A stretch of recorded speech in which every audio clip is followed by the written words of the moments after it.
আসসালামু আলাইকুম রহমতুল্লাহি ওয়া বারাকাতুহু। চলুন বন্ধুরা, আজকে আপনাদের সঙ্গে শেয়ার করতে চলেছি আলু পোস্তর একটি রেসিপি।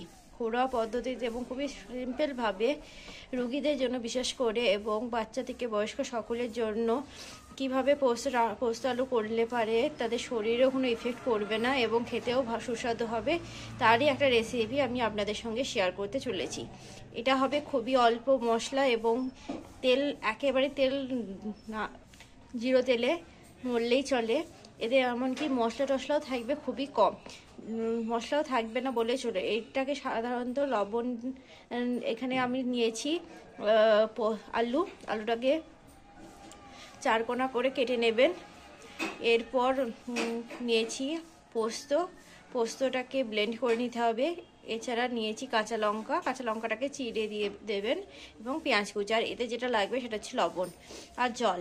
এই দিয়ে তৈরি হবে আজকের আলু পোস্ত। খুবই সিম্পলভাবে এবং খুবই সিম্পল কিছু উপকরণ দিয়ে তৈরি হবে একটা অসাধারণ আলু পোস্ত। প্রথমে এই পোস্তটাকে আমি ব্লেন্ড করার জন্য মেশিনে দিয়ে দেব।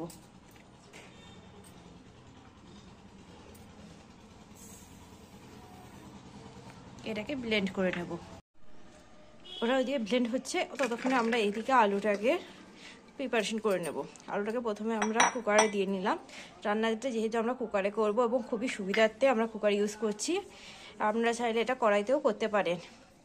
এতে দিয়ে দিলাম লঙ্কাটাকে চিড়ে দিয়েছি এবং দিয়ে দিয়েছি পেঁয়াজ কুচি, এবং এতে দেব আমরা লবণ আর জল।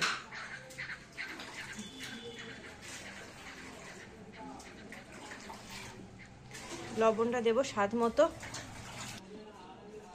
জলটা দেবেন পরিমাণ মতন। এতে তেল মশলা কিছুই লাগবে না। এটাকে দিয়ে দিলাম, কুকারে ঢাকনা লাগিয়ে এটাকে 3টে সিটি হওয়া অবধি অপেক্ষা করব। 3টে সিটি হয়ে গেছে। এবার কুকারের ঢাকনাটা খুলে দেখে নেব কি অবস্থা। এটা ভালো মতন সেদ্ধ হয়ে গেছে। এটাকে ভালো করে নেড়ে চেড়ে নেব। আপনারা যদি কেউ চান এতে একটু সামান্য পরিমাণে হলুদও দিতে পারেন। কালারটা তবে হলুদ কালার চলে আসবে, হলদে ভাব চলে আসবে, কিন্তু আমরা এটা হলুদ ব্যবহার করছি না, যেহেতু আমরা কোনো মশলাই ইউজ করছি না, শুধু লঙ্কা ছাড়া, তাই আমরা এরকমই রেখেছি। এবং জিরো তেলে এতে দিয়ে দেবো পোস্ত বাটা।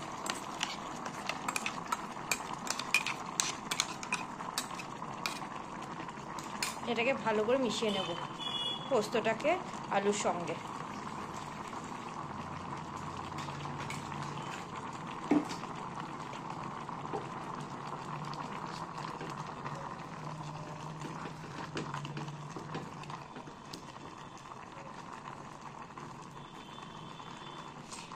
এই রান্নাটা যেমন খুবই সুস্বাদু, তেমনই খুবই কম সময়ে এবং খুবই কম খরচে কম মশলাতে হয়ে যাবে। এটাতে জল লাগবে, একটু জল দিয়ে দিলাম। এটা একটু ফুটে যাওয়া অবধি আমরা অপেক্ষা করব, তাহলেই আমাদের পোস্ত রান্না কমপ্লিট। ফুটে গেলে কত অল্প সময়ের মধ্যে হয়ে গেল, তাহলে দেখুন বন্ধুরা। এটা অল্প একটু ফুটে গেলে হয়ে যাবে। এর যে কাঁচা গন্ধ ভাবটা থাকে ওইটুকু নষ্ট হয়ে গেলে হয়ে যাবে।